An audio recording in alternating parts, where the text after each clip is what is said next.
Praise the lord. యేసుక్రీస్తు ప్రభు పేరట అందరికీ మనస్పూర్వకంగా వందనములు తెలియజేస్తున్నాను. ఈరోజు దేవుని యొక్క వాగ్దానము కీర్తనల గ్రంథము 20వ అధ్యాయము 4వ వచనం. నీ కోరికను సిద్ధింపజేసి నీ ఆలోచన యావత్తు సఫలపరచునుగాక. ఈ రోజుకై ఏర్పాటు చేయబడిన దేవుని యొక్క వాగ్దానము ధ్యానించుకుందుము. సహోదరి సహోదరుడా, దేవుడు నీ కోరిక సిద్ధింపజేసి నీ ఆలోచన యావత్తు నెరవేరుస్తానని అంటున్నాడు. ఈ మంచి వాగ్దానం ద్వారా ప్రార్థించినట్లయితే నీ కోరికల్ని సిద్ధింపచేస్తాడు. సహోదరి సహోదరుడా, యెహోవాను బట్టి సంతోషించుము, ఆయన నీ హృదయ వాంఛను తీర్చును. తనంటే భయభక్తులున్న వారి కోరిక ప్రకారము ఆయన చేస్తాడు.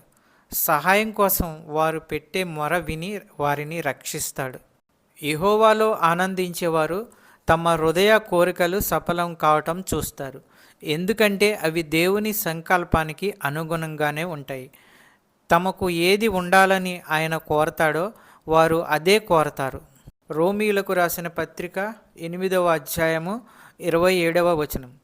దేవుని సంకల్పం ప్రకారము పవిత్రుల కోసం విన్నపాలు చేస్తూ ఉన్నాడు గనుక హృదయాలను పరిశీలించేవానికి ఆత్మ ఆలోచన ఏదో తెలుసు. దేవుణ్ణి ప్రేమించే వారికి, అంటే ఆయన తన ఉద్దేశ ప్రకారం పిలిచిన వారికి మేలు కలిగించడానికి అన్నీ ఒకదానికొకటి కలిసి పనిచేస్తూ ఉన్నాయని మనకి తెలుసు. రోమీయులకు రాసిన పత్రిక 5వ అధ్యాయము 2వ వచనం. మరియు ఆయన ద్వారా మనము విశ్వాసము వలన ఈ కృపయందు ప్రవేశము గలవారమై అందులో నిలిచి ఉండి దేవుని మహిమను గూర్చిన నిరీక్షను బట్టి అతిశయపడుచున్నాం. చెప్పబడిన ఈ యొక్క వాక్యము దేవుడు మీ యొక్క జీవితాల్లో ఆశీర్వదించునుగాక. వాక్యమును బట్టి ప్రార్థించుకుందుము. పరిశుద్ధుడు పరిశుద్ధుడు అని వేలాది దూతల చేత కొనియాడబడుచున్న దేవా, ప్రేమాస్వరూపి, నీకు వేలాది స్తోత్రాలు, వందనములు తెలియజేస్తున్నాము.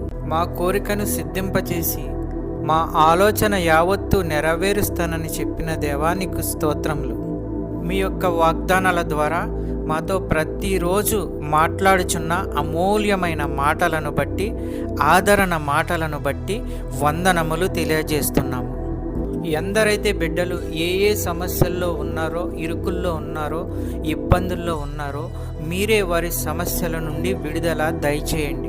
వారి యొక్క ప్రతి అవసరతను తీర్చండి. నీ కృపచేత ప్రతి ఒక్కరిని ఆశీర్వదించండి. నమ్ముతుండగా, విశ్వసిస్తుండగా అద్భుత కార్యాలు, ఆశ్చర్య కార్యాలు చేయండి. ఆర్థిక సమస్యల నుంచి విడుదల దయచేయండి. చిన్న బిడ్డల గురించి ప్రార్థించుచున్నాము.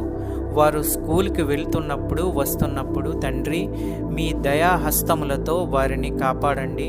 మంచి క్రమశిక్షణ, చదువు, ఆరోగ్యము వారికి అనుగ్రహించండి. కాలేజీకి వెళ్ళే బిడ్డల గురించి ప్రార్థించుచున్నాము. మంచి క్రమశిక్షణ, చదువు, ఆరోగ్యము వారికి అనుగ్రహించండి. జాబు ప్రయత్నంలో ఉన్న వారి గురించి ప్రార్థించుచున్నాము. మంచి ఉద్యోగము వారికి అనుగ్రహించండి. సంతానము లేని వారి గురించి ప్రార్థించుచున్నాము. ఆ కుటుంబంలో బిడ్డలను అనుగ్రహించండి, సంతానము అనుగ్రహించండి. అద్భుత కార్యాలు, ఆశ్చర్య కార్యాలు చేయండి. అనారోగ్యంతో ఉన్న వారి గురించి ప్రార్థించుచున్నాము. వారికి ఉన్న ప్రతి అనారోగ్యాన్ని తీసివేయండి, బాగు చేయండి. మంచి ఆరోగ్యము కలిగించండి. ప్రతి విధమైన వ్యాధులు స్వస్థపరచండి. మంచి ఆరోగ్యము అనుగ్రహించి కుటుంబాలని కాపాడండి. ఈ వాక్యం చూస్తున్న బిడ్డలందరినీ ఆశీర్వదించండి. ఈ యొక్క ప్రార్థనలో ఏకీభవించిన బిడ్డలందరినీ ఆశీర్వదించండి. కుటుంబాలను ఆశీర్వదించండి, కాపాడండి. శాంతి, సమాధానము, నెమ్మది అనుగ్రహించి అన్నిటిలో విజయము దయచేయండి. ప్రతి కుటుంబంలో ఉన్న వారి యొక్క అవసరతలను తీర్చండి. పెద్దవారిని, చిన్నవారిని ఆశీర్వదించండి, కాపాడండి, దీవించండి. మా ప్రార్థన విన్నందుకు వేలాది స్తోత్రాలు చెల్లించుకుంటున్నాము తండ్రి. యేసుక్రీస్తు ప్రభు పేరట అడుగుచున్నాను తండ్రి, ఆమెన్. ఈ యొక్క వాక్యములు షేర్ చేయండి, సబ్స్క్రైబ్ చేయండి, లైక్ చేయండి. దేవుని సేవలో పాలిభాగస్తులు అవ్వండి. మీకు అందరికీ వందనాలు తెలియజేస్తున్నాను.